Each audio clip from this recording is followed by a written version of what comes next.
कहानी ध्यान आ गई अभी। कहानी किसकी है? कहानी है राजा भोज की। हु वॉज राजा भोज?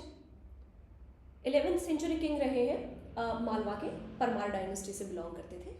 ठीक है, तो उनकी कहानी है ये। उनके राज्य में एक बार एक बहुत सुंदर सिंहासन मिलता है कहीं, तो उसको राजा के दरबार में लाया जाता है और राजा जब उस सिंहासन को देखते हैं तो वो उनको बहुत इम्प्रेसिव लगता है, बहुत आकर्षक लगता है, तो उनका मन होता है कि वो उस सिंहासन पर बैठे।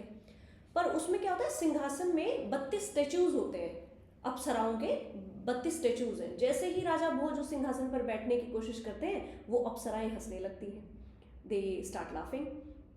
तो किंग पूछते हैं कि मैं सिंहासन पर क्यों नहीं बैठ सकता, मैं बैठता हूँ तो आप हंसने लगते हैं। तो बेसिकली वो अप्सराएं बताती हैं उनको कि ये जो सिंहासन है ये ग्रेट किंग विक्रमादित्य को बिलोंग करता है, ये उनका सिंहासन है। अगर आपको लगता है कि आप इस सिंहासन पर बैठने के लिए वर्दी हैं तो आप अपनी वर्दीनेस प्रूव कीजिए, हम आपको कहानियाँ सुनाएंगे, आपको लगता है कि आप वर्दी हैं तो आप बैठ सकते हैं सिंहासन पर। तो वो 32 अप्सराएं 32 स्टोरीज सुनाती हैं किंग विक्रमादित्य की, related to his wisdom, courage and all, है ना, उनकी लाइफ की डिफरेंट स्टोरीज और उनकी क्वालिटीज़ के बारे में बात करती है। तो राजा भोज को लगता है कि मैं तो नहीं हूँ इतना लायक, इतना वर्दी जो किंग विक्रमादित्य के सिंहासन पर बैठूं। तो ही सेज कि उनके सामने तो मैं, मुझ में तो ये क्वालिटीज़ नहीं है। तो वो कहते हैं बट हम आपकी ह्यूमिलिटी से इम्प्रेस्ड हैं कि एटलीस्ट आपने एक्नॉलेज किया कि ये क्वालिटीज़ मुझ में नहीं है। तो they eventually let him sit on that throne, but that is a different thing. तो ये कहानी का नाम है सिंहासन 32।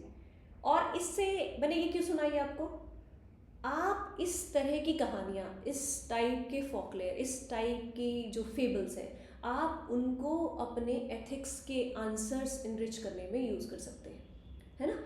अब ये कहाँ यूज़ हो सकता है?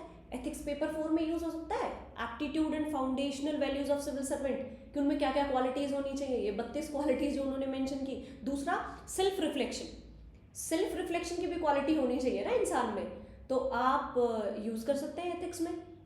दूसरा जो है केस स्टडीज़ में इसका इस्तेमाल किया जा सकता है। ऑल्दो एथिक्स में आप इसको बहुत एक्सप्लेन नहीं करेंगे बिकॉज आपके पास वर्ड लिमिट 150 वर्ड्स की होती है, तो आप जो है सिर्फ रेफरेंस देंगे या एक बेसिकली सिर्फ इसको मेंशन करेंगे।